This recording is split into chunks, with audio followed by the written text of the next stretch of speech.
बिस्मिल्लाहिर्रहमानिर्रहीम। मैं हूँ आगा यावर और आप देख रहे हैं बोलना होगा। आज स्पेशल इंटरव्यूज़ का बोलना होगा कि सेलिब्रिटी इंटरव्यू का जो सिलसिला है, मेरे साथ बहुत अहम शख्सियत सखर की MNA यहाँ से रहीं, पार्लिमानी सेक्रेटरी रहीं और एक बहुत अच्छा सियासी दौर, एक बहुत अच्छी तारीख़, बहुत बेबाक, बहुत इनकी बात में बोल्डनेस, बहुत ब्लंट पॉलिटिशियंस हैं ये। और सखर में इनकी एक बहुत मुनफरिद शनाख्त, ये नेशनल लेवल का हमारे पास एक सेलिब्रिटी आइकन है और मुस्लिम लीग फंक्शनल से इनका ताल्लुक़ है और उनकी मरकज़ी ऑर्गेनाइज़र हैं मैडम खुर्शीद अफ़गान। तो मैडम खुर्शीद अफ़गान, हम आपको वेलकम करते हैं। आप बोलना होगा में आज हमारे साथ हैं और मैं जैसा कि आपसे मेरी ये बात इनिशियली हुई कि मैं गैर रिवायती आपसे एक इंटरव्यू करना चाहता हूँ। मैं सबसे पहले आपके बचपन के मुतालिक जानना मैं चाहता हूँ। आपका शुक्रिया सबसे पहले अदा करूं कि आपने मुझे याद रखा आप और आपने मेरे से मुलाकात की और मुझे इस काबिल समझा कि मैं आपको इंटरव्यू दूं। आप डिजर्व करती हैं और हम सखर के शहरी आपके बड़े ममनून हैं, मशकूर हैं कि आपने मुल्की लेवल पर नेशनल असम्बली में उस वक्त आवाज़ उठाई जब जिस दौर को लोग आमरीत का दौर कहते थे, लेकिन आपने उस वक्त उस शहर के लिए, इस कौम के लिए, इस मुल्क के लिए आपने आवाज़ उठाई। तो मुझे ये बताइएगा सबसे पहले कि आपके जो बचपन से मुताल्लिक आपकी पैदाइश कहाँ की है, लोग ये जानना चाहते हैं। आपका चाइल्डहुड कहाँ पर गुजरा, थोड़ा सा अपनी फैमिली के मुताबिक। मैं इसी गली में पैदा हुई हूँ जहाँ पे थी, ठीक है, जहाँ पे आज हम बैठे। इस सामने वाला घर था, इसमें मैं पैदा हुई हूँ। And so too much simple, वो टू मच। और आज मैं जो कुछ हूँ मैं खुद हैरान हूँ, मेरे टीचर भी हैरान है। बहुत सिंपल, बहुत डरपोक लड़की भी। अच्छा, तो आपका आबाई ताल्लुक भी किसी और शहर या नहीं से? कोयटा से। कोयटा से हाँ। है। तो कोयटा में आपके फैमिली रूट्स भी होंगे जरूर? मेरी सिर्फ चचा है उधर और चचा आपके बस। अच्छा, ठीक है। तो आपने फिर जो फर्दर एजुकेशन थी वो भी सखर ही से ली? Sukkur, everything in Sukkur. अच्छा, तो पॉलिटिक्स में आने का कैसे ख्याल आया? या बस पॉलिटिक्स में समझ लो एक शौक था, क्योंकि कॉलेज में आपको पता है यूनियन में आदमी हिस्सा लेते हैं। तो एक दिन मैं डॉक्टर अनवर फराचा के पास बैठी थी, इसने शौक दिलाया हुआ यार सियासत में क्यों नहीं आ रही अच्छा। है। मैंने कहा यार मुझे सियासत का शौक तो है, लेकिन समझ नहीं आती मैं किस पार्टी को ज्वाइन करूं। ये उस वक्त तहरीक इस्तिकलाल में था। ठीक है, असगर खान की। असगर खान की। तो कह रहा हमारी पार्टी ज्वाइन कर लो, मैं खुश होऊंगा। मैं इस वक्त नया लॉ कर रही थी गुलाम मोहम्मद दुरानी के पास, राइट, क्लॉक टावर पे इसका ऑफिस था। मैंने कहा दुरानी साहब मैं पॉलिटिक्स ज्वाइन करना, और मुझे मेरा सब्जेक्ट भी, मैंने साइंस छोड़ दी, ठीक है, मैंने पॉलिटिक्स आर्ट्स अपनाई, ओके, साइंस छोड़ दिया मैंने। ऐसे ही डिफिकल्ट फॉर मी, डिफिकल्ट। इसलिए मैंने आर्ट्स ज्वाइन की, आर्ट्स में इम्तिहान दिया। तो मैंने गुलाम मोहम्मद दुरानी से कहा, मैंने कहा वकील साहब मैं सियासत करना चाहती हूँ, कौन सी पार्टी अच्छी है? माय गॉड, ही स्टार्ट इसने कहा मुस्लिम लीग, खवातीन के लिए मुस्लिम लीग अच्छी है। अच्छा, ठीक, आप मुस्लिम लीग ज्वाइन करें। मैंने कहा कौन सी पार्टी? वह पीर मगारा की पार्टी। मैंने कहा मैं तो उनको जानती नहीं हूँ। राइट। तो कहना कि आप यहाँ पर सिटी के सदर है शेख साबिर, उससे मिले। ठीक है। और मेरी सारी बुज़दिली खत्म, मैं सीधा भाई स्टार्ट किया, मैंने गाड़ी ली और मैं शेख साबिर के बंगले पहुंची। और डायरेक्ट इससे इलेक्शन भी आ रहे थे, ठीक है, 20-25 दिन से इलेक्शन में मैं और हम 20-25 लड़कियां थी। ठीक है। नया कॉलेज छूटा था ना, तो they all ready for politics. और ये 60s की बात है मेरे ख्याल में, बहुत पुरानी बात है, तो मुझे डेट भी याद नहीं है। तो हम शेख साबिर के पास गए, हमने कहा हम पॉलिटिक्स में आना चाहते हैं। तो उसने ऐसे हमें घूम 3 चक्कर कमरे में लगाए और फिर आके के बैठ गए, कह रहे पर्चियां काटो। Everything for us new. Okay, हमने कर लिया। तो उसने कहा पैसे निकालो। अच्छा, वही किस चीज के पैसे? उस टाइम 4 आने था एक पर्ची का। अच्छा, यानी वो एक रुकनियत है। रुकनियत 4 आने हम सब ने दिए। तो मैंने कहा अगर ये हम ना दें वह मैं एतबार नहीं करूंगा, बिकॉज वो बहुत ही स्ट्रिक्ट था इस मामले में कि जब पहले दिन आपके 4 आने खर्च होंगे ना तो आपको कदर हो जाएगी। सिंसियर होंगे फिर आप लोग, सही है। और उसने हमसे कसम ले ली ओके कि आप एक फॉर्म भरवाए कि आप इस पार्टी के साथ ऑनेस्ट रहेंगे, सच्चे रहेंगे। हलफ ले लिया। ये मुस्लिम लीग के खालिक वो पाकिस्तान की खालिक जमात है, आपने इसमें गद्दारी नहीं करनी है। और फिर मैं पठान के पठान कसम ले ले, फिर तो मैं डट जाता है। नहीं, कहीं भी नहीं जा सकती। ठीक है। उसके बाद इलेक्शन आया, फर्स्ट इलेक्शन, हमने मिनल जारी की। हमने कहा भाई हम ये 20-25 लड़की हैं, हम भी इलेक्शन में आपकी हेल्प करना चाहते हैं। वो फर्स्ट इलेक्शन में एक्सीडेंट हो गया। ओके जिससे इस्लामुद्दीन 60 वोटों से मेयर मेंबर बन गया। अच्छा ठीक है, सही। पुलिस ले आया, ये ले आया। मैंने एसपी को थप्पड़ मारा। अच्छा हाँ, उसने मेरे गिरबान में, मैं इसी तरह दुपट्टा पहनती थी जब भी। Okay yes yes. मैंने कभी दुपट्टा नहीं पहना, ओनली मफलर। ठीक है। तो मेरे ये गले में पड़ा, तो मैं दूर बैठी हुई सिगरेट ओनली कमान कर रही थी। मैं उस दिन से समझ गई कि मेरा रोब बड़ा गंदा है। ओके वहां से मैं डिलेयर हुई। ठीक ठीक। Everyone afraid from me. I say what can I do? जिस पोलिंग पे जा रही राउंड करने के लिए है खुर्शीद अफगान आगे, हालांकि that is the first day. सही। इससे पहले दिन था वो। मैं पॉलिटिक्स में ही नहीं थी, पर मुझे नहीं पता कि बाहर मेरा इतना नाम है। इंप्रेशन ऐसा है। उससे पहले मैं लड़ी हुआ माशाल्लाह, आप कदकाठ में, जिसामत में, शख्सियत में बहुत उससे पहले मैं अपनी प्रॉपर्टी के लिए अफसरों से हर एक से लड़ी थी आप। तो नाम जब का निकल गया था, क्योंकि अच्छा, मैंने इस्लामुद्दीन को एसडीएम, आप जानते हो, खोकर, ठीक। इन लोगों ने मुझे वरगड़ाने के लिए मेरे ऊपर झूठा केस बना दिया। खुद इस्लामुद्दीन ने। लेबर टैक्स नहीं होता है, तो मैं चूंकि वकालत कर रही थी, जज तो नहीं थी, तो मैंने कहा ये टैक्स मेरे ऊपर नहीं बनता है, क्योंकि मैं डेली वेजिस पे मेरे मुलाजिम है। ठीक है, परमानेंट नहीं थे। अब मैं नहीं दे दूंगी, तो इन्होंने कहा नहीं आपको देना पड़ेगा। मैंने कहा हु इज ही? ये इतना तेज। मैं दुरानी के पास गई, मैंने कहा यार मैं तो, अब उससे पहले पॉलिटिक्स से पहले मैं दुरानी के पास गई थी। फिर दुरानी को मैंने कहा कि मुझे पार्टी ज्वाइन करनी, तो उसने मेरे को कहा कि डोंट वरी, मैं तुम्हारा वकील हूँ, सुबह मैं भी आऊंगा एसडीएम हाउस, एसडीएम ऑफिस। मैं जो वहां गई, वहां हमारी कुछ फैमिली की सलाम दुआ ऐसे ऑनेस्ट लोगों से थी। इधर जलंधर वो फर्नीचर वाला था, वो एसडीएम ऑफिस में खड़ा हुआ है। मैं अपने मैनेजर के साथ गई, बलोच का मेरा मैनेजर गफूर इसी चौथी गली में रहता है। ठीक है। तो मैंने कहा चल भाई मैं अकेली हूँ। अच्छा। हाँ, तो मैं उसको लेकर गई। देख रही हूँ एक लाल शर्ट और ब्लैक पैंट पहने हुए, just like a joker. I am saying honestly, by god. उल्टा सीधा फैशन किया हुआ। अब बस, तो इन्होंने कहा कि कोई इस्लामुद्दीन है, वो आपका फैसला करेगा। ओके। और सब मैंने नहीं नो नथिंग। अच्छा।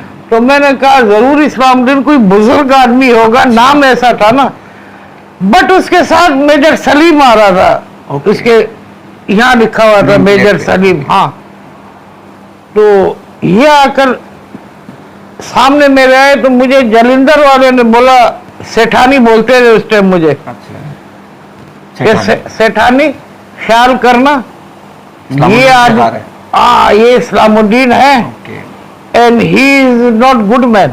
आई say why he is a bookie. बस इतना मुझे मैंने कहा ना, स्टेप बाय स्टेप अल्लाह मुझे ऐसे ऑनेस्ट लोग दे रहा था सर यावर आगा, कि अल्लाह खुद मेरी हेल्प कर रहा था, क्योंकि अल्लाह मेरे से काम लेना चाह रहा था। आप अंदर से एकदम डिग्निटी। हाँ, मेरी प्रॉपर्टी के, मेरी सारी प्रॉपर्टी कब्जे में थी। अच्छा। मेरी वालिद के डेथ के बाद। और हम लोग इतने, मेरा वालिद, हमने कभी कोर्ट नहीं देखी, अदालत नहीं देखी। बहुत लोगों की मैं एहसानमंद हूँ, गुलाम कादर की, इमदाद अवान की, खुर्शीद शाह की। हाँ, देयर ऑनेस्ट पीपल हुआ है इसे। इन्होंने मेरी फोटो में, शनाख्ती कार्डों में, जहां मुझे देखते थे एक लड़की खड़ी हुई है अकेली और उसको कोई रिस्पांस नहीं हो रही है, तो ये मेरे साथ अंदर चले जाते थे डीसी के पास, एवरीवेयर। तो वहां पर आपका फिर इस्लामुद्दीन शेख से कोई फड्डा तो नहीं हो गया? फड्डा इतना खतरनाक हुआ है। अच्छा। कि आप सोच भी नहीं सकते। और पीर वगैरह हमेशा पूछता था क्या बात है बीबी आपसे क्यों डरता है। मैंने शायद खुद इसी से पूछो। अच्छा।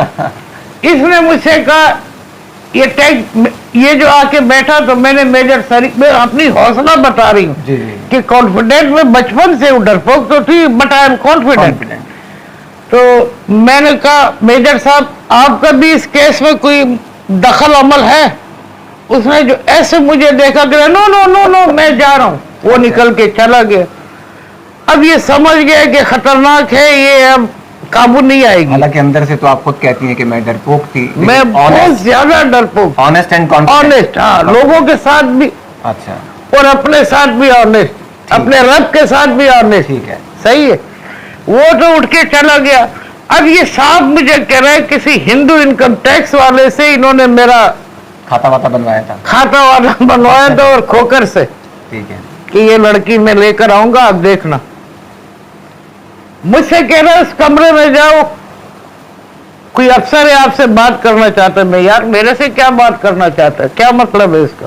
सही है, तो आप जाओ तो सही। ये आज मैं फर्स्ट टाइम आपको सुना रहा हूं। ओके ओके, मैंने पीर बघारे को भी नहीं बताया ओके, जबरदस्त कि मैंने लाइफ किस तरह दिलेरी से गुजारी है।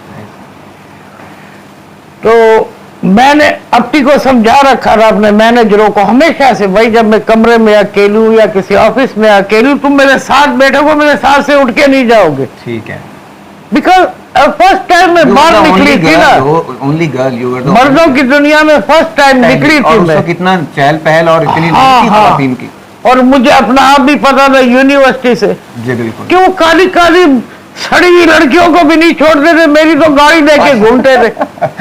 मैंने वो भी प्राइवेट कर लिया। मैंने कहा नहीं यार मैं नहीं यहाँ रह सकती हूँ। मेरे अपने क्लास फेलो थे जो फिर वहाँ वाइस चांसलर बने, ये वो, उन्होंने कहा खुर्शीद तुम प्राइवेट एडमिशन ले लो, ठीक है, तुम्हारे साथ तो हम प्रॉब्लम में आ गए। रेगुलर आने जाने में 100 मसले नहीं, लड़के तंग कर देंगे, रेगुलर आने जाने में लड़ाई झगड़ा हो जाएगा नाहक में। मैंने वो भी, मैं बहुत हर चीज को एक्सेप्ट करने वाली, मैंने वो भी छोड़ दिया। शक्ल और बहुत मैं क्या वजी और हर तरह मैंने वो प्राइवेट कर लिया। मैंने यार पढ़ाई तो करनी है, प्राइवेट ही कर लेंगे, समझ रहे हो। तो वहां पर इस्लामुद्दीन ने कहा नहीं आप जाओ। मैंने अपनी से कहा चल, मैं उठी, अपनी भी उठा मेरे साथ, गफूर नाम था उसका। तो इसने कहा आप बैठ जाए, उसने कहा तुम बैठ जाओ। लोग अच्छा मेरी वजह से वो दिल और आप बैठ जाओ। मैं जो कमरे में गई तो वो इनकम टैक्स अफसर बोल रहे क्या हाल है आपके, कब मिलोगी। अच्छा, that is state he talk to me, कब मिलोगी। मैंने कहा मसला क्या है, सही है, क्यों मिलना चाहते हो मुझसे, कर नहीं रहे, तुम्हारा क्या मसला है इस केस में। वही मैं आपको मिलना चाहता हूँ, ठीक है, आपसे टाइम लेने जाते। मैंने कहा सॉरी सॉरी, हेट बंद कर दिया। ठीक है, वापिस आ गई कमरे में। ये समझ गया कि काबू नहीं आएगी। इसने अपने ड्राइवर को चाबी दी, वही लड़कियों को पैसे दिखाने वाली बात। किसने चाबी दी? इस्लामुद्दीन ने चाबी दी। मैंने कहा सुनो इस्लामुद्दीन, ये टैक्स मेरे पे नहीं बनता है। अच्छा, मैं उस टाइम बहुत गुंडा हो गई थी। अच्छा, ये सिस्टम के खिलाफ उसने बना दिया था। मैं भी गुंडा हो गई। अच्छा, सुना पिस्तौल भी लेकर घुमा करती? नहीं, पिस्टल कभी नहीं लेकर घूमी। लोगों के पास ये नहीं, मेरे मुलाजिम के पास होता था, but I have not keep this type thing because मैं रहम दिलू, मैं चिड़िया नहीं मार सकती तो मैं बंदों को क्या मारूंगी। ठीक है, मैंने आज तक किसी को टच नहीं किया, हाथ नहीं लगाया। नहीं तो सियासत में को भी तो चमाट मार दी थी। वो अब उसकी हरकत देखो ना, की वजह से, ज्यादती की वजह से। तो ये इसने एकदम पैसे अपने ड्राइवर को चाबी दी और जाओ मेरे पैसे लेकर आओ। अब मुझे इसकी सारी हिस्ट्री को पता था कि इसके पास उस टाइम सिर्फ 10,000 रुपया था। अच्छा, और ये काउंसलर वगैरह भी नहीं थे? कोई कुछ भी नहीं था, ये मिल बिक रहा था। साबिर वहां पर हिम्मत नहीं कर गया। अच्छा, इसने ले दे के किसी से वो मिल जो थी वो ले ली, बकाया देने का वादा कर लिया। तो हमें बातों में पता चलता था ना भाई क्या हो रहा है क्या नहीं हो रहा है। मैंने इसको कहा देखो मैं ये नहीं दूंगी। इसमें भाई वो सेठो साहब और खोकर साहब जल्दी जल्दी रसीद बनाने लग गए। जब उन्होंने रसीद बनाई मैंने कहा ये आपको नहीं मिलेंगे। अच्छा, कब आऊं आपके घर लेने? मैंने कहा क्या? अच्छा, तुम मेरी गली में तो आओ, तुम्हारी पैंट उतार के ना तुम्हारे सर पे बांध के सिखों की तरह तुम्हें गली से निकालूं। तो कहला अरे जा जा वही अपने अंदाज में जा जा, तेरी जैसी लड़कियां तो मेरे ड्राइंग रूम में होती है। अफसर कह रहा है या फिर इस्लामुद्दीन बोल रहा है, वो मेजर तो भाग गया ना, इसके साथ एक और था वो ही भाग गया। अच्छा ठीक है। तो मैंने कहा क्या मेरी जैसी? अच्छा। फिर मैंने कहा मेरे जैसी, 3 बार मैंने उसको कहा और मैं खड़ी हुई, I give one big slap to his mouth. Okay, अच्छा, लोगों के बीच में ही एसडीएम ऑफिस में एसडीएम बैठा हुआ है, आपने इस्लामुद्दीन शेख को एक भर के चमाट लगाया, ऐसे चमाट के इसके चेहरे पे निशान आ गया। अब तो ये निकल के भागा, एसडीएम ने उठा के टेबल ऐसे फेंक दी। अच्छा। तो मामा मैं मान लो केस पढ़ के। अच्छा, वो तो मेरे वकील ने कहा तू बैठ जा, मैं कोर्ट से स्टे ऑर्डर लेके आता हूँ, ये नहीं बाज आएंगे। तो जज उसको कह रहे कि तुम क्यों इतना इंटरेस्ट ले रहे हो? उसने कहा सुनो, अगर तुम कहते हो एज ए पठान में इसकी हेल्प करो तो then I am Pathan. Okay. अगर तुम कहते हो क्लाइंट तो मैं इसका क्लाइंट हूं, आप रसीद काटो या न काटो, मैं स्टे ऑर्डर लेके आ रहा हूं। ओके। मैं भी उसके पीछे चली गई, वहां हम जज से मिले। मैंने कहा भाई they are just only pressurising me, pressure कर रहे हैं मुझे, ये केस मेरे पे बनता ही नहीं है। सही है। वो हम स्टे ऑर्डर लेकर आ गए। भाई इसने जब ये कहा ना कि तुम जैसी लड़कियां मेरे ड्राइंग रूम, वहां उसके बाद जब मैं खराब हुई, ठीक है, फिर मुझे कोई नहीं रोक सका। जबरदस्त चीज है, बेहतरीन आपने ये तो मेरी पॉलिटिक्स है। यस, ये मेरा स्टार्ट था, यानी आपने रेजिस्टेंट बाहर नहीं, मैं हमेशा लड़कियों कह रही या तो बाहर निकलो नहीं, या तो निकलो ना, मर्दों की दुनिया दार होके निकलो तो देन बी कॉन्फिडेंट, बिकॉज वो मर्द है। एग्जैक्टली, हाँ। और हमारे और मुझे कोई एजुकेशन भी इसीलिए पसंद है कि लड़की बहुत पावरफुल हो जाती है, क्योंकि मर्दों के साथ, स्टूडेंट के अपने क्लास फेलो के साथ उनकी जहनियत समझ जाती है, तो वो एक एक को पहचान लेती है, भाई ये कितना आदमी है, ये कैसा हो गया, ये तो आम लाइफ में भी वो बहादुर हो जाती है। ओके, यस, और हम उसको लड़कियों में पढ़ा कर बुज़दिल कर देते, जरा कोई हंसता है वो भी हंस पड़ती है। एग्जैक्टली, बिल्कुल सही कह रही है। तो वो किसमिसाई हुई लड़की आजकल के जमाने में नहीं डिलीवरी चाहिए। हाँ, मेरा वालिद। तो आप फंक्शनल में रही, तो एक दौर था कि इस्लामुद्दीन शेख ने भी फंक्शनल ज्वाइन की थी, वो तो एक साथ फिर आपका कभी निभा रहा या कैसे? फिर मैं पीर बगारा के पास मैंने इस्लामुद्दीन के ऊपर केस कर दिया। अच्छा, केस कर दिया मार्शल आर्मी में, मार्शल लॉ में, ठीक है। वहाँ केस चला, मैं जीत गई। आपने किस चीज का केस किया? कि ये इसने मेरे ऊपर हाथ उठाया, ठीक है। एसपी ने, एसपी के ऊपर कर दिया था। अच्छा, एसपी के। तो ब्रिगेडियर साहब थे, उसने आखिरी पेशी में मुझे बुलाया, पस्टर बोला गया वैजानी में वाकई तू पठान है। अच्छा। तुझे पता है तूने एसपी के साथ क्या किया है? ये सजा काफी है उसकी लाइफ के लिए। मैंने क्या मतलब? और ताऊ गोरा मैं आज मान गया तू पठान है। अच्छा। और खतरनाक रेयर पठान है। सही है। मैंने कहा चलो, मैंने जो भी किया मैंने उसके खिलाफ किया। किसी लेडीज पुलिस को बुलाता, डायरेक्ट लड़की के गले में गिरबान में हाथ डालकर उसके हाथ पार पकड़कर और उसको गाड़ी में डालना, व्हाट ही मीन, इनह्यूमन है ये और इलीगल भी है। हाँ बिल्कुल। मैंने जो कुछ किया मैंने सही किया, मैं इसके साथ लड़ूंगी, आखिर तक लड़ूंगी। ठीक। और ये माशाल्लाह के दौर में बिल्कुल मैं नहीं छोड़ूंगी।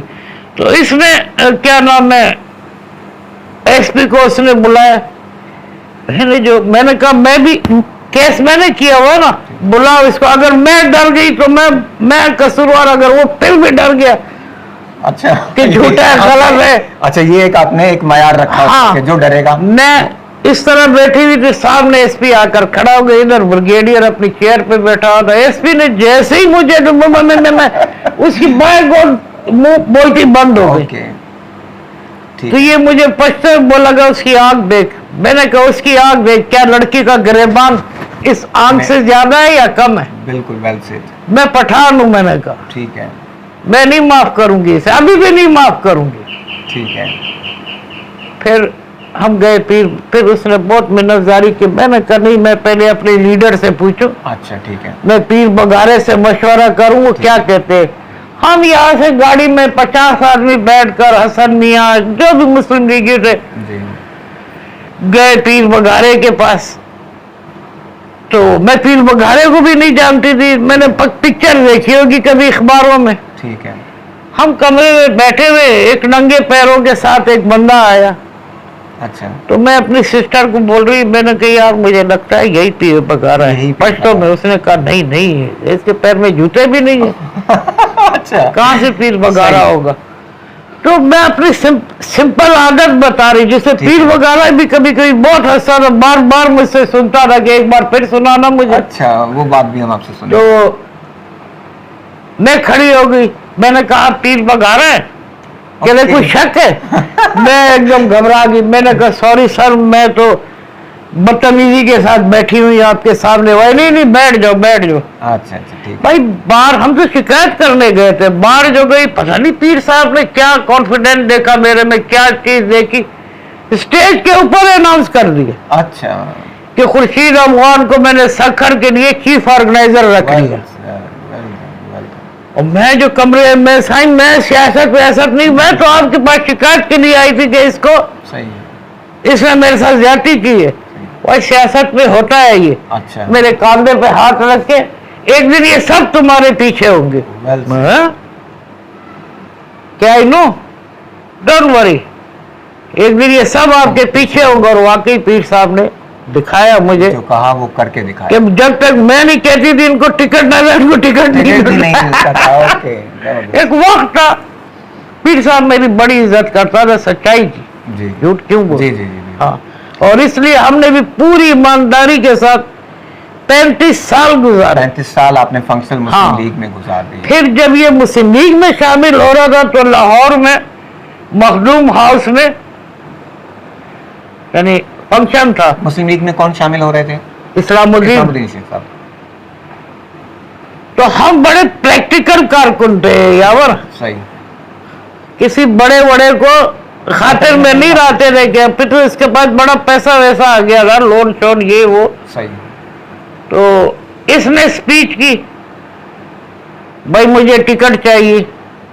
मैं पीर बघारे को बड़ा बेहतरीन लीडर समझती थी, क्योंकि वो अपना कारकुन जो उसका होता था ना, चाहे वो रेडी वाला और ओहदेदार हो, वो उसकी कदर करता था, किसी बड़े आदमी की नहीं करता। जस्ट लाइक कायदे आजम। जब कायदे आजम ने देखा कि भाई यहाँ का सदर किधर है, तो लोग उसको नहीं लेकर आए, क्योंकि वो रेडी वाला रहा। तो उसने कहा क्या मतलब है तुम्हारा, आपने रेडी वाले को सदर क्यों बनाया सिटी का? सही। लेकर आओ उसको और मेरे साथ बिठा बलियाज ओहदा। ठीक है। तो जब पीर बघारा सेम वही बात थी उसमें। ठीक है। आजकल वो बातें नहीं है सियासत, नहीं। तो जब उसको लेकर आए तो मैं भी परेशान हो गई, मैंने कहा यार अब क्या करे इसका तरीका। अच्छा, कि फिर सामने है ये शख्स फिर सामने। हाँ। अच्छा, बस फिर क्या हुआ, पीर साहब ने जब मेरे लिए अनाउंस किया कि नहीं आपको ये करना पड़ेगा। ठीक है। हम चुप होकर आ गए। तो ये पीर साहब की सिफारिश थी एक तरह से, ये कह सकते हैं। पीर साहब की सिफारिश हुई एक तरह से? नहीं। मुझे पीर साहब ने माचिस के टुकड़े के ऊपर किसी को इशारा किया कि इधर आओ, कि इस्लामुद्दीन के बाद वो मेरा माइंड पड़ गए थे। ओके। इस्लामुद्दीन के बाद खुर्शीद अफगान तकरीर करेगी। अच्छा, ठीक है। एंड आई नो कि मुझे क्यों इसके बाद टाइम दिए। ठीक है। मैं खड़ी हुई, मैंने कहा सर हम मुस्लिम लीगी हैं, ये ना हमारा कारकुन है, ना हमारी पार्टी का, और पार्टी कोई लुची नहीं है, ना लावारिस है, इसके सरबराह पीर बघारा है। ठीक है। हम इसे टिकट नहीं दे सकते जब तक ये मुस्लिम लीग में शामिल नहीं होगा। अच्छा। हम इसे पार्टी में टिकट नहीं दे सकते। उसूल को फॉलो कर लिया। हाँ। ठीक है। तो अजमल खटक था, आई डोंट नो अजमल खटक ही था, कोई मुस्लिम लीगी था। अच्छा। और गौहर अयूब। ठीक है। अयूब खान का बेटा। ठीक है। उसने कहा सर ये आपने कहाँ से ये ढूंढी है? अच्छा। बहुत खतरनाक है ये औरत है ये, भाई टिकट ही नहीं दे रही है सिटी की सदर। ठीक है। We know city is powerful. अगर आप सही किस्म के ओहदेदार हो ना, ठीक है, और सियासत हो और तुम्हारे कारकुन है, वजीर आला भी तुम्हारी मर्जी के बगैर सिटी में दाखिल नहीं हो सकता। इतना पावरफुल हमने ये पावर इस्तेमाल किया। गुड, ठीक है। हमने जाम सादिक को नहीं आने दिया। अच्छा, सही। तो हमने तीर बगाड़े, कहा यार हम लल्लू ओहदे क्या करेंगे, सही है। क्या हम बैठे हुए हमारे सर पे थप्पड़ मार मार कर और मिल मिल कर जा रहे हैं। सही, हम कोई नहीं गए एयरपोर्ट। ठीक है। तो ये रिस्क था ना। हाँ, पहले दिन से सियासत में रिस्क लिया, तो वहां से फिर भाई बातें खराब होती गई। अच्छा, तो काफी फड्डी वड्डी फिर हुए होंगे आप? मैंने नहीं दिया उसको, तो फिर ये इसने मखदूम हाउस में ऐलान किया कि मैं सखर जाऊंगा, पार्टी में शामिल होऊंगा। मैंने कहा आप शामिल हो, पार्टी के अहदेदारों फैसला करेंगे कि आपको टिकट दिया जाए या न दिया जाए। भले किसी रेडियो वाले को हम उसके साथ हो, इंडिपेंडेंट थी वो सब, बिल्कुल। हाँ, आप तो पार्टी मैंडेट के साथ हाँ। तो जब हम सखर आए तो ये हमारे ऑफिस आपने देखा था, सिंपल सा ऑफिस था शेख साबिर का जी। तो ये इधर उधर, क्योंकि स्टार्ट नया नया पैसा आया था। अच्छा। तो कुर्सियों को ऐसे मैंने कहा सुनो, मेरे से ज्यादा दौलतमंद नहीं है। माय गॉड, उससे मैं बहुत बद दिमाग थी। अच्छा, बहुत, मतलब आप बेबाक और ब्लंट थी एकदम। मेरी वालिद की बहुत प्रॉपर्टी थी ना, मॉरिसी प्रॉपर्टी थी हमारी। मैंने कहा आप मेरे से ज्यादा दौलत, मैं इस कुर्सी में बैठी हूँ, आप क्या नखरे करा, मुस्लिम लीग में आ रहे हो, हमारे कारकुन सारे गरीब है। ठीक है। इसी कुर्सी में बैठो के we will accept you, if you no sit here then that is the way door and go. जबरदस्त। ये दरवाजा है, जाओ। ठीक है। ये दरी उठाने और झाड़ू करने वाले कारकुन हैं। सही है। और ये बुनियाद है, ये रीढ़ की हड्डी है पार्टी की। आए बेचारा कुछ नहीं, क्योंकि टिकट चाहिए था। ठीक है। इसने वहीं बैठकर शेख साबिर ने पर्ची काट के दी, वहां से फिर हमने इसकी सपोर्ट शुरू कर दी। ये है मामला। चलें, ये भी जबरदस्त। अच्छा, ये बताइए, इतनी हकीकत आपको किसी ने कोई बता ही नहीं सकता। नो नो, नहीं, मैं नहीं बताती हूँ। बिल्कुल सही कह रही हैं। अच्छा, आपकी जो इनकम क्या है? प्रॉपर्टीज तो आपकी सुनते हैं बहुत है, तो ये अब जो है आप न कुछ करती हैं न कोई कारोबार कर रही हैं, तो आपके लोग जानना चाहते हैं। देखो, मैं जब से मैंने अपना काम संभाला है, मैं 16 साल की थी समझो, मैं फर्स्ट ईयर से इंटर में गई थी। ठीक है। मेरे वालिद को भी पैसा नहीं पसंद था, प्रॉपर्टी पसंद थी। अच्छा। मुझे भी पैसा नहीं है पसंद, प्रॉपर्टी पसंद है। मैं सूद के खिलाफ हूँ। ओके, ठीक है। मेरा अकाउंट आप देख लो, करंट अकाउंट है फ्रॉम स्टार्ट। मैं मोबाइल पे भी पैकेज नहीं देती सूद का। अच्छा, ठीक है। नो नो, मैं कहती ये खुदा से जंग है। जंग है ये, बिल्कुल। मैं ये जंग नहीं लड़ूंगी। ठीक है। तो आपकी प्रॉपर्टी और जो मेरी जमीनें थी कोयटा में, ये रब की इनायत है। देखो, या मेरा लक है, क्योंकि पीर बगारे ने मेरा हाथ देखा ना, कर्नल असद आप जानते हो, मैं ऐसे बैठी तो उसने पीर बगारा साई साई उधर देखो, वो आपसे पहले मैंने इसका हाथ देख लिया। अच्छा। तो पीर बगारा कहता था आप एक दिन बहुत दौलतमंद बनोगे। अच्छा। तो मैं हमेशा जोक करती थी खाने के टेबल पे, साईं कहाँ है, अभी तक वही हालात है, अभी तक वही हालात है। जब मैं होटल बनाने के ऊपर आई ना, तो मुझे पता चला कि यार इन पे जो पैसा मेरे पास 3-4-5 लाख रुपए, इसमें बिल्डिंगें नहीं बनती। सखर में ही होटल बनाना चाह रही थी, ये खत्म हो गया था ना। बिल्कुल ठीक है। और मैं पॉलिटिक्स में ऐसे नहीं कर सकती थी। ओके। 3 साल बाद मैंने शेख साबिर को, मैंने कहा नहीं यार, सियासत में या तो पैसे वाला आदमी है या मंगू है। ओके। जो मांग सकता हो, दरमियाना आदमी ना है, क्योंकि ना वो मांग सकता है, न दे सकता है, न बिक सकता है, न दे सकता है। तो फिर मैंने कहा मैं अपना काम करूंगी। ठीक है। पॉलिट आपको भी टाइम दूंगी, लेकिन मैं अपना काम करूंगी। मैं यहाँ से कोयटा गया, आप यकीन करो हमारी जमीन की कोई वैल्यू नहीं थी। अच्छा। सरियाब आपको पता है 10 मील दूर थी हमारी जमीन। ठीक है। वो 14 रुपए में बिक रही थी, 10 रुपए 14 रुपए, और मैंने ना नहीं की। ठीक है, भेज दी। तो आप ट्यूबवेल नहीं कामयाब हो रहा, नहीं ट्यूबवेल नहीं कामयाब हो रहा था। मेरे वालिद की डेथ हो गई, कोई और तरीका भी नहीं था जिंदगी गुजारने का। 10 साल से उनको बैठे रहने दिया। मैंने कहा यार परदेसी है, छोड़े। मुझे जब पैसों की जरूरत पड़ी तो मैं उनके पास गई। मैंने कहा सुनो भाई, 16-17 साल से आप मेरी जमीन पे बैठे हुए हो, घर भी बना रखे, जो भी है, मुझे अब जमीन चाहिए। ठीक है। तुम खरीदना चाहते हो तो पहले तुम्हारा, मैं असूली औरत हूँ, तुम्हें चाहिए तो फर्स्ट यू, हमसाये को चाहिए तो फर्स्ट वो, और अगर किसी और, मुझे हर हाल में पैसा चाहिए। ठीक है। कसम है यावर, जैसे कुछ जादू होता है ना, मेरे रिश्तेदार कहते हैं कि ये जादूगरनी है। अच्छा। तो उन्होंने कुछ नहीं कहा, उन्होंने समझा मैं अफगान की बेवा आई हूं। अस्तगफिरुल्लाह। तो वो जो नमाज के लिए छोटी सी जगह बनाते हैं ना, तो उधर उन्होंने वो नहीं दिया हुआ था, बस सिर्फ ऐसी दीवार निकाल के होना, उसमें जाके खड़े हुए, वो नहीं आपने 17 साल हमसे ना कोई किराया, हालांकि मेरे को मेरे चौकीदार कहते थे कि आप किराया लो, मैंने कहा नहीं यार, ये परदेसी, अब मुझे जरूरत ही नहीं है, मैं क्यों लूं, जब कब्जा करेंगे फिर देखूंगी। देख कितना कॉन्फिडेंस, बहुत कॉन्फिडेंस है और बहुत तवक्कल भी है। हाँ, फिर देखेंगे। तो वो वहां खड़ा होकर उसने अनाउंस कर दिया अफगानी ने, बाबा ये बेवा आई है अफगान की, और ये कह रही है मैं जमीन बेचूंगी, मुझे अपना होटल बनाना है और मैं लोन में नहीं चाहना चाहती। ओके। भाई गॉड, कहने लगे हमें सिर्फ 1 महीने का टाइम दो। मेरा भतीजा गवाह है, हम ऐसे मट्टी के टेले में बैठे हुए थे। 1 महीने के बाद जब मैं कोयटा गई, आप यकीन करो कि वहां ट्रैक्टर चल रहे थे मेरी जमीन को लेवल करने के लिए, मैं रो पड़ी। मेरे को अल्लाह, इतना सीधा साधा काम हो गया, वरना इस नहीं, इसलिए नहीं यार, इनके बच्चे यहाँ 17 साल के हो गए। हाँ। अगर मुझे जरूरत नहीं होती, कसम खुदा की मैं नहीं उठाती। ठीक है। मैं रो पड़ी, एक परदेश है और दूसरा ये गरीब, अब ये कहाँ, कौन इनको जमीन देगा रहने के लिए, सही, बगैर किराए, बगैर, यहाँ तो भाई भूख लगी हुई है, कोई किसी को पैर रखने की जगह भी नहीं देते। लेकिन मुझे मेरी जमीन बिल्कुल स्टेट मिल गई। तो वहां मेरे रिश्तेदार के लगे ये जादूगरनी है भाई, ये इतनी जमीन इसने खाली करा दी।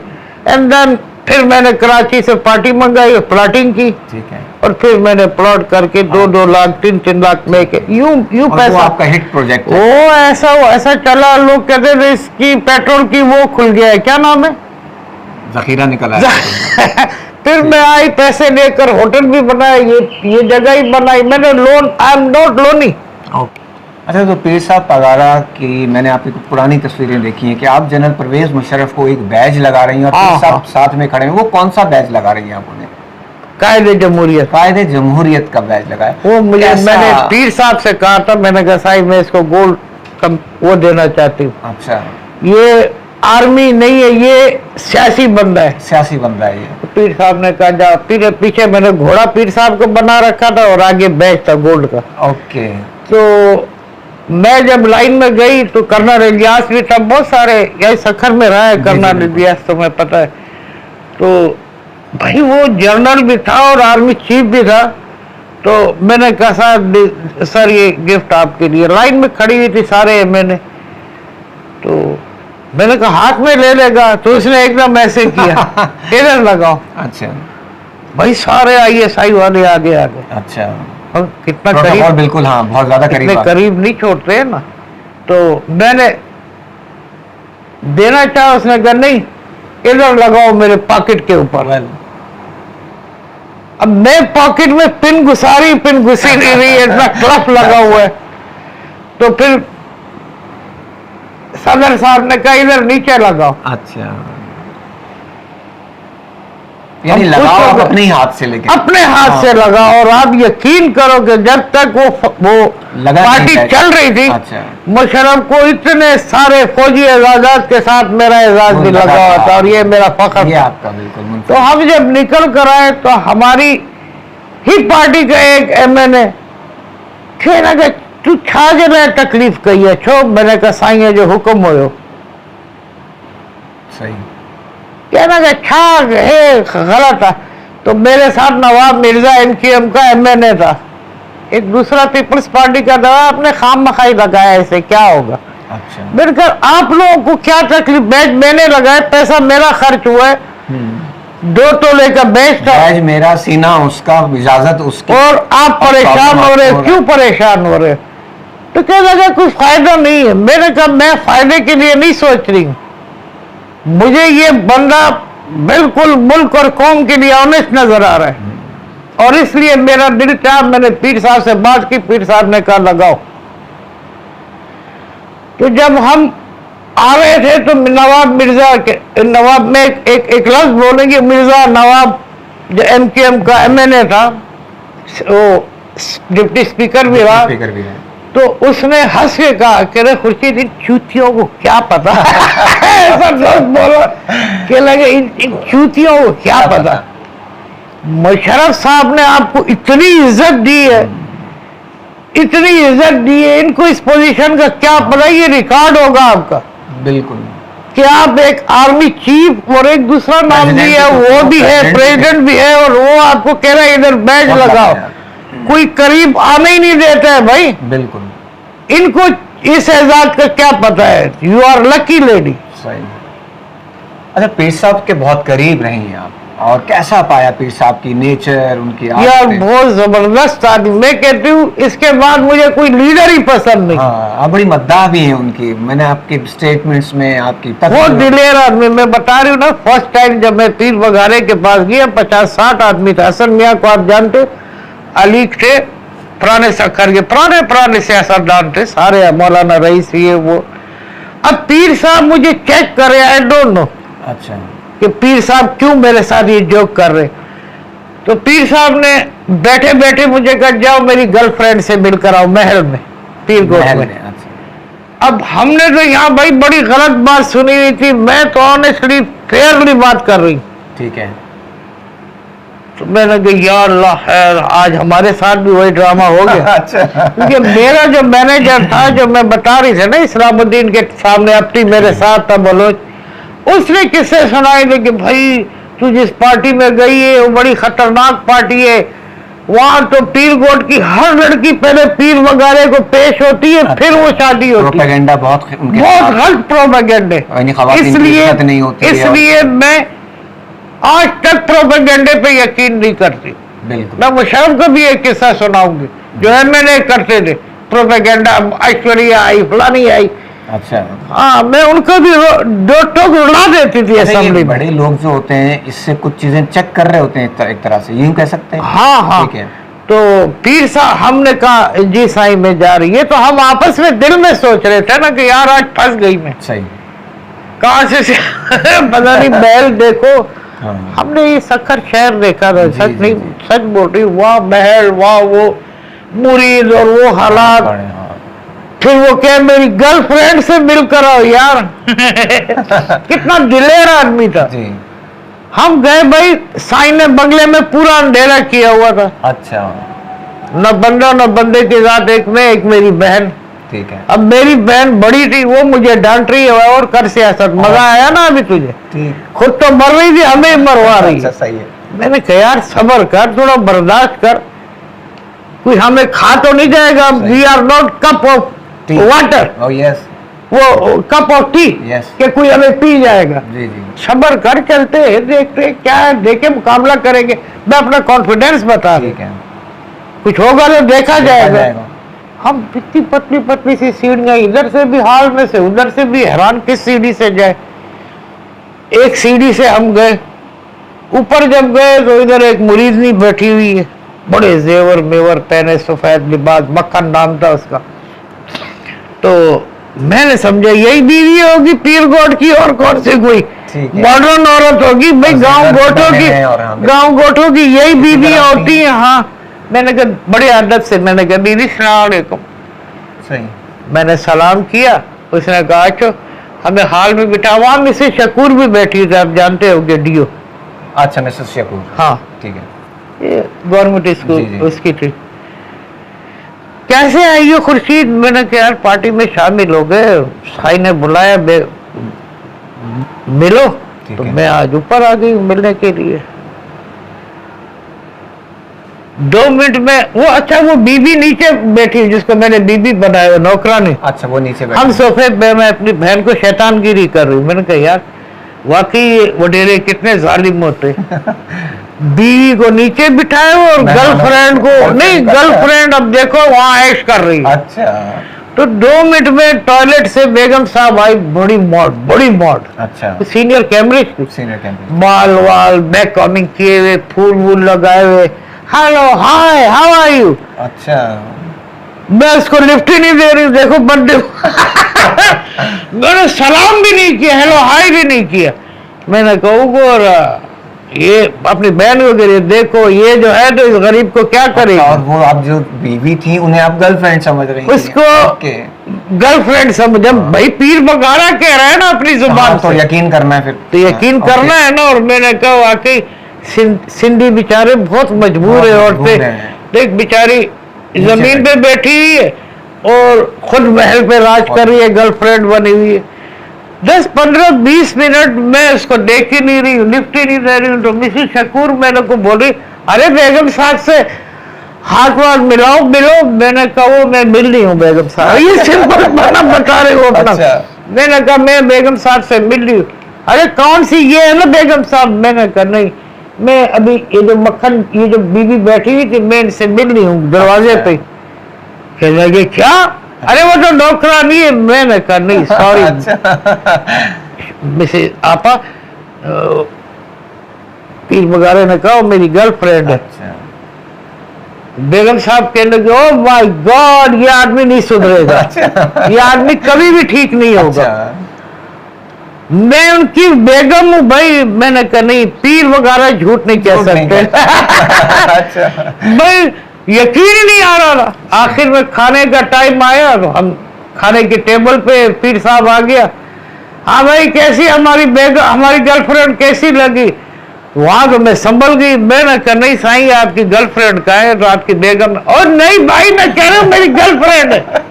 अच्छा, मैंने कहा नहीं साईं ये तो। बेगम साहब ने कहा पता है आपकी बेगम इसने किसको बनाया था? मक्खन को। कहने लगा हाँ, अरे मक्खन है गया भाई, जो अब मक्खन तो आई।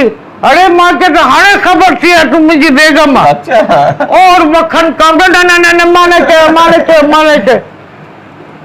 ये अदा पीर साहब को इतनी पसंद आई। सही। जब नीचे उतर जा रहे थे तो मैंने कहा साईं अभी वो सारे मुस्लिम लीगी मेरे साथ है, मैं अब अपना दामन साफ कर रही हूँ। भाई शक वाली बात होगी, पर अभी खुर्शीद के साथ ऊपर हुआ क्या होगा? तो मैंने कहा साईं जरा उनके सामने बोल देना कि भाई गर्लफ्रेंड नहीं थी बल्कि मेरी बेगम थी। हाँ ये राजा साईं भी हमारी एज के थे, नौजवान लड़के आ रहे थे जा रहे थे, बाद में समझ आ गई, बेटियां आई।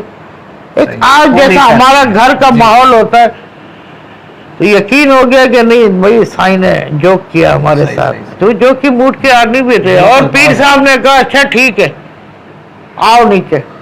अच्छा, हम नीचे गए, बड़ा मैं कॉन्फिडेंस के साथ कि अब पीर साहब हमारी पोजीशन क्लियर करेंगे। भाई सबसे बिल मिला के एंड में मेरे साथ अच्छा बीबी इस दफा तो हमारी गर्लफ्रेंड से मिली, एंड हम अपनी बेगम से मिलवाएंगे।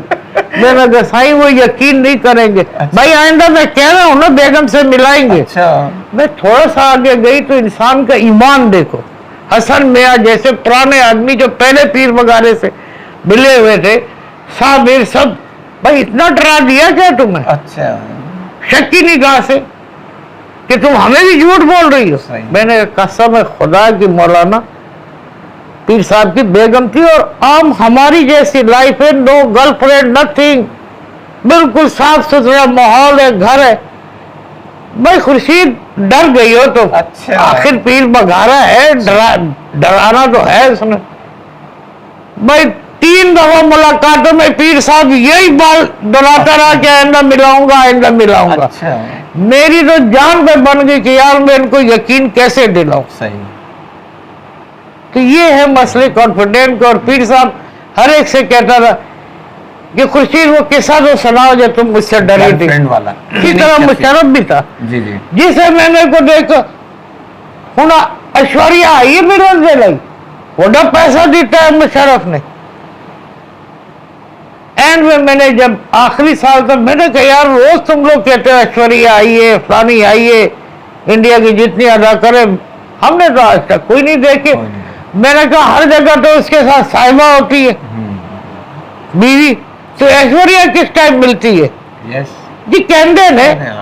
फिर एक है मैंने कहने लगा ठरकी है। मैंने व्हाट डू यू मीन ठरकी? तुम भी ठरकी हो, तुम मुझे देख रहे हो ना, मुझे क्या पता तुम दिल में क्या सोच रहे हैं। ठरकी हर आदमी है। हाँ, यस। तो ठरकी को तुमने इतना बड़ा ब्लेम लगा दिया यार, कुछ शर्म होनी चाहिए। कि जब मैं एमएलए बनी ना तो मैं पीर साहब के पास गई। मुझे ये बताइएगा कि एमएलए बनने का फैसला कब और किसने किया? ये पीर बगारो अच्छा, ठीक है। डायरेक्ट अच्छा, उन्होंने बुलाया, आपको बनाया जाए। तो सबको निकाला और मैंने कहा साईं मेरे लिए कोई हुक्म के लगे, आप फ्री हैंड हो। अच्छा, लेकिन एक बात का ख्याल रखना, इसी तरह उंगली की एक बात का ख्याल रखना, मुशर्रफ को कभी तकलीफ नहीं देना। अच्छा। मैंने कहा नहीं साईं आप नहीं सुनोगे। पता है मैं ये क्यों कह रहा हूँ? वो इमाम है। अच्छा। मैं भी इमाम हूँ, वो भी इमाम है, वो भी हुसैनी है, मैं भी हुसैनी हूँ। अच्छा, yes. First time I know that वो हुसैनी है। हाँ, यस, यस। मैंने कहा साईं इंशाल्लाह आप नहीं सुनोगे। मैं उसके बाद इसलिए मुशर्रफ की कदर करने, मैंने 35 साल सिर्फ सैयदों की खिदमत की है, वहां पर कोई सियासत नहीं की है, सियासत से कुछ नहीं कमाया। और इन्हीं लोगों की दुआएं, क्योंकि मेरे अपने पीर भी गौस पाक की औलाद है, उनकी भी मैंने ऑनेस्टली खिदमत की है। ये बरकत है, ये सब कुछ। आज मैं आराम से बैठी हूँ, मुझे कोई तकलीफ कोई परेशानी नहीं, सब कुछ अल्लाह ने दिया। सक्खर की सियासत के मुतालिक बताएं कि सक्खर आज तरक्की के दौर में है, पहले अच्छा था, आज कितनी तब्दीली आई? इसमें क्रेडिट किसको देंगे? अगर तब्दीली आई है तो यहाँ का कामयाब सियासतदान किसको कहेंगे? कोई भी नहीं, यहाँ सियासतदान तो है ही नहीं है। जब हमारा इलेक्शन था तो ज़हूरुद्दीन था, सुन ले, ये भी मैं नाम ले रही, ज़हूरुद्दीन का कजन था, ये बिजली का काम करता था। ज़हूरुद्दीन किनका कजन था? इस्लामुद्दीन का कजन।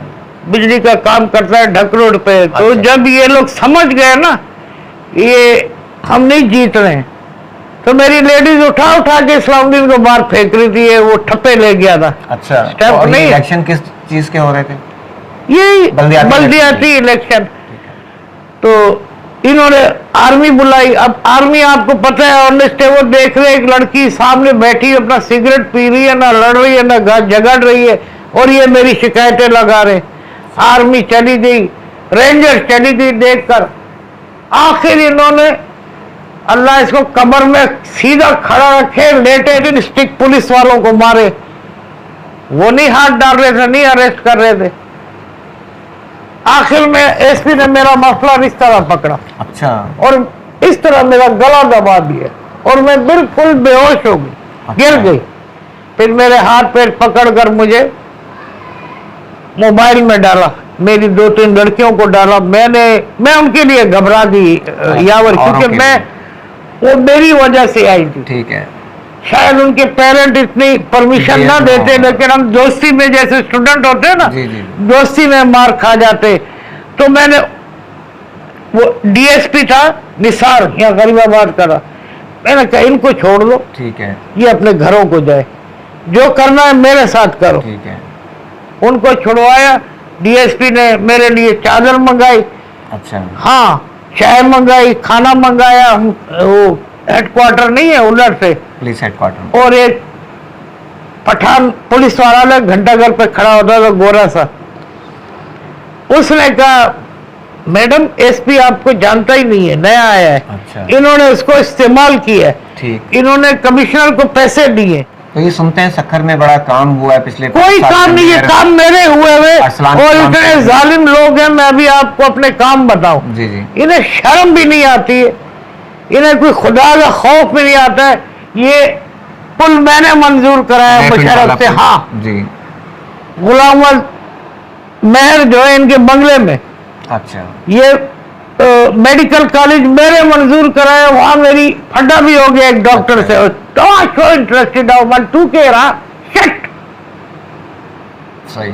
वजह क्या थी कि ये दरिया के पीछे जमीनें नहीं है बंजर, सही है, ये वो महंगे दामों बेचना चाह रहे थे, और वहां पर मेडिकल, वहां पे मेडिकल। तो फिर तुम खुद सोचो, मुझे यहाँ बहुत लड़कियों की शिकायतें थी कि यार हम कॉलेज जाते हैं या इम्तिहान को जाते हैं ना मीरपुर, ये क्या है बार घोटकी की तरफ, और मैं गाड़ियों में बड़ी तकलीफ होती है यार आते हुए, घर वाले छोड़ते भी नहीं है। हाँ, होना चाहिए।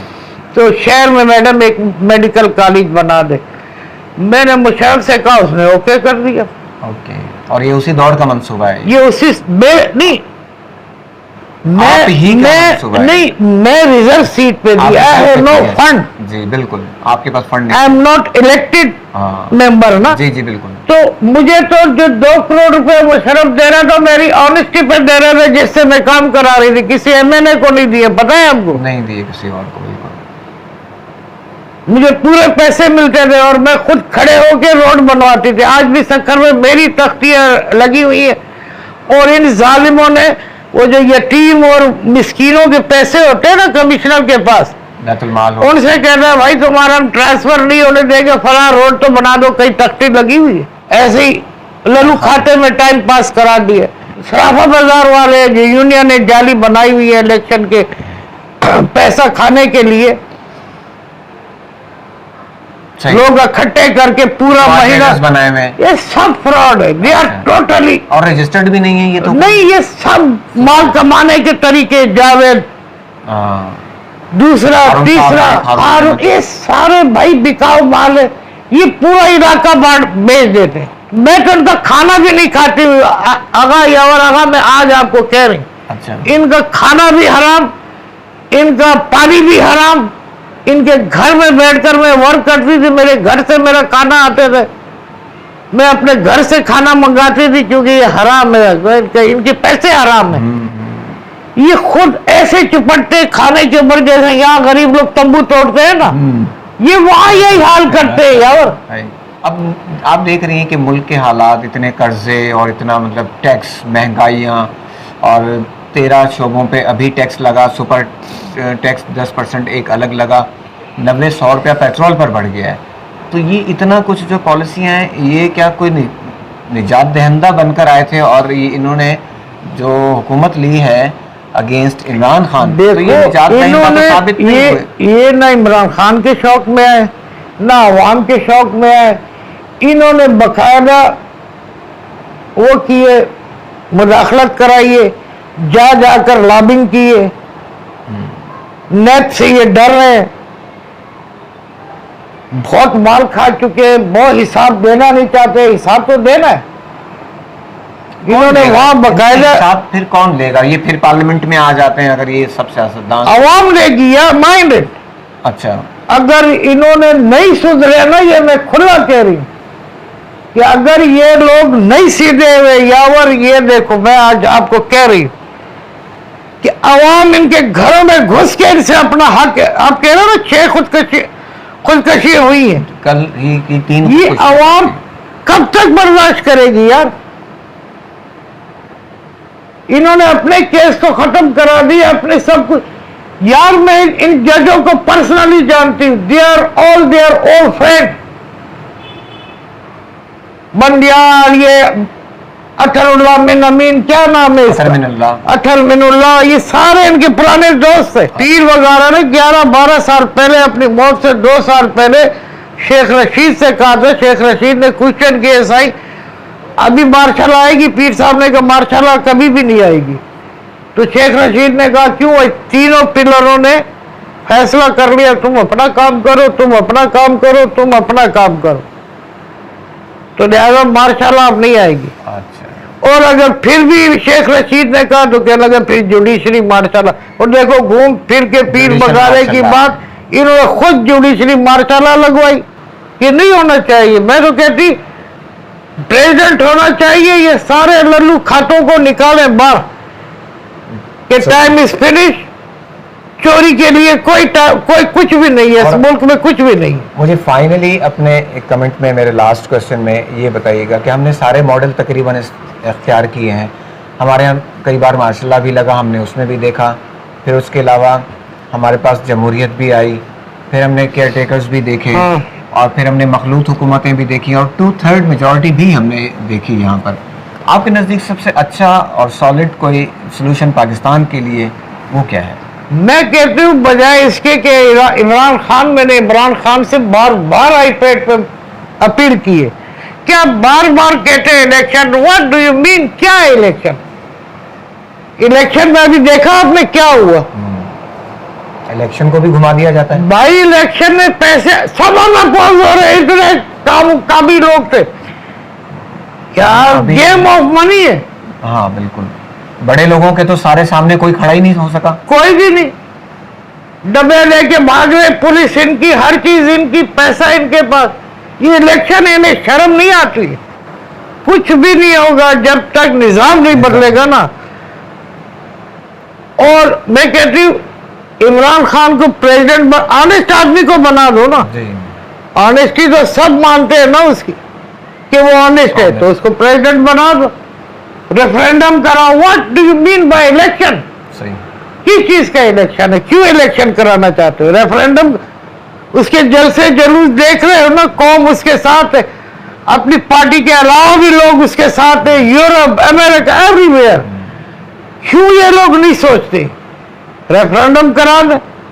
नहीं तो फिर आवाम अपना तंग आएंगे, तंग आमद बजंग आमद, फिर आवाम अपना फैसला खुद करे, खुद सुनाएंगे। नाज़रीन, आपने मैडम खुर्शीद अफ़गान के ख़यालात, उनके तजुर्बात, मुशाहिदात और उनकी लाइफ और पर्सनल लाइफ से मुतालिक बहुत सारी चीज़ें आज उन्होंने शेयर की, बल्कि ऐसी भी चीज़ें शेयर की कि जो उनका अपना कहना है कि उन्होंने न कभी किसी के साथ शेयर की, न किसी टीवी चैनल्स पर ही शेयर की। ये बोलना होगा के लिए भी बहुत स्पेशल है कि उन्होंने अपनी बहुत ग्रेट और बहुत जो अहम मेमोरीज थी वो हमारे साथ शेयर की। It's only just for you. It was only for me। और ये खुद भी क्लेम कर रही हैं। हाँ। तो सखर उनकी चाइल्ड लाइफ के हवाले से, उनकी शख्सियत के हवाले से, उनके हवाले से बहुत से प्रोपेगेंडाज थे जो उन्होंने डिनाई किए कि वो कभी पिस्तौल लेकर नहीं घुमा करती थी, और उसके अलावा बहुत शाय और बहुत अंदर से बुज़दिल थी, लेकिन उनकी शख्सियत, उनका जो रोब-दाब था वो बहुत ज़्यादा इन्फ्लुएंस था। और उनका बहुत अच्छा पॉलिटिकल कैरियर रहा। वो पार्लियामेंट में गई, पार्लियामेंट्री सेक्रेटरी रहीं, उसके MNA रहीं खुसूसी नशस्त पर, और बहुत करीब रहीं उन सारे ऐवानों के। उन्होंने बहुत करीब से देखा जो पावर और ताकत का मंबा और मरकज़ रहे।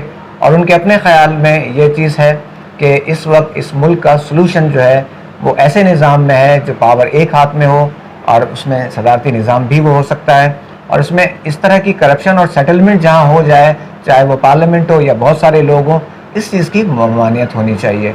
तो वो होप करती हैं इमरान खान में, और ऐसी चीज़ में होप करती हैं कि जिसमें हम अमेरिका की ग़ुलामी या यूरोप की ग़ुलामी से नहीं, हम क्यों गुलामी कबूल करें यार? तो ये इनके ख्यालात हैं, आपने सुने। इंशाल्लाह फिर एक नई सेलिब्रिटी के साथ फिर हम हमारी पावर अल्लाह है। बोलना होगा से आगा यावर को इजाज़त दीजिएगा। अल्लाह हाफ़िज़।